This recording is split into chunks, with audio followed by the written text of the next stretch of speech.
Got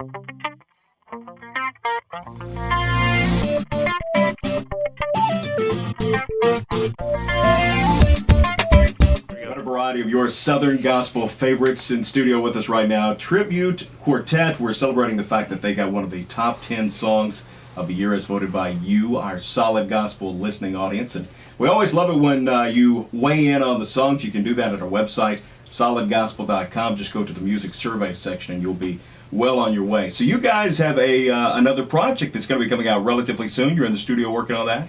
We are. Another Crossroads music project. We've been in the studio a couple times already, going back in here in a few weeks and looking for a early spring release.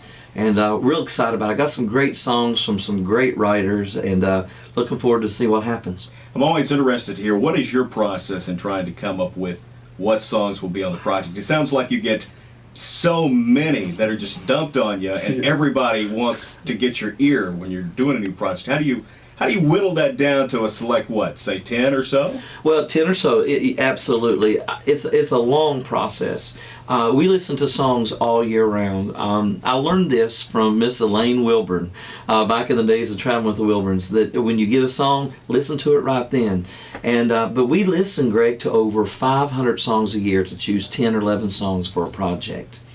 And but I guess in saying how do you come up with that 10, I think a lot of it has to do with what we're going through as a ministry at the time of the project. Mm-hmm. What actually ministers to us. What do we feel like? What's our story?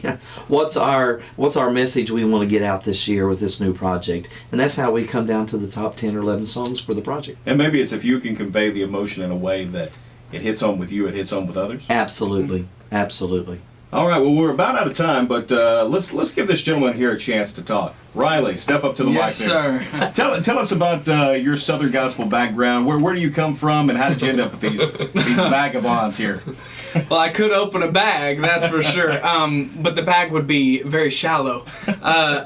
Southern Gospel music has not been it's always in the back of my mind been a great, let's put it this way. Southern Gospel to me has always had a message that I've not been able to find in another genre of music. Right. However, where I was from, there wasn't a lot of Southern Gospel music. Sure. Steve Hurst, my vocal coach from Nashville, Tennessee, got me into Southern Gospel. And then it was going to his school, being around groups such as Tribute Quartet, and the Tally Trio that he would bring in to allow us to work with, that got me into Southern Gospel music. However, like I said, through all the years that I sang different genres of Christian music, Southern Gospel always had a message that I could come back to and let minister to myself. So it's the lyrics are a little deeper, aren't they? Yes, that's exactly right. And years ago, I wouldn't have said this much, but the more that I've been into it now, you can't take the blood out of something and it not mean what it really should, you know. And sure. And not that in other genres of music, contemporary, your modern praise and worship, you can't find the blood, but sure. Southern Gospel, a little Gospel, more subtle about the way they go about that. Yes, they are. I think they're scared, and they can't be, especially in the day and age that we live in. So, Sure. Getting involved in the Southern Gospel music, like I have been for now almost 7 months.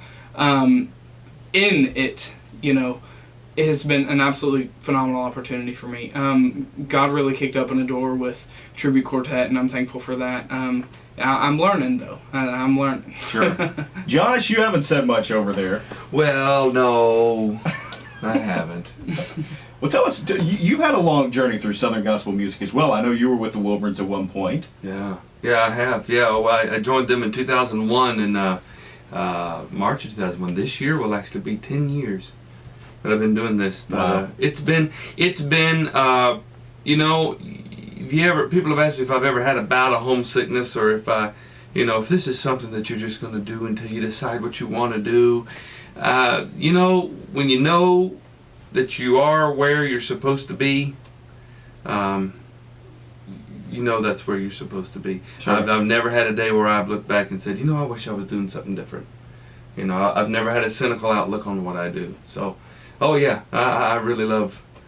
I've been loving it for 10 years, and I'll love it for 30 more. 30 or 40 more. Yeah. Well, guys, we appreciate you coming in today. Again, congratulations on getting that top song. That's Why I Love Him So, voted one of the top 10 songs of the year by the Solid Gospel listeners. Greg, let me just say thank you to Solid Gospel and to all the listening audience for voting That's Why I Love Him So, top 10. We love you and appreciate you. All right.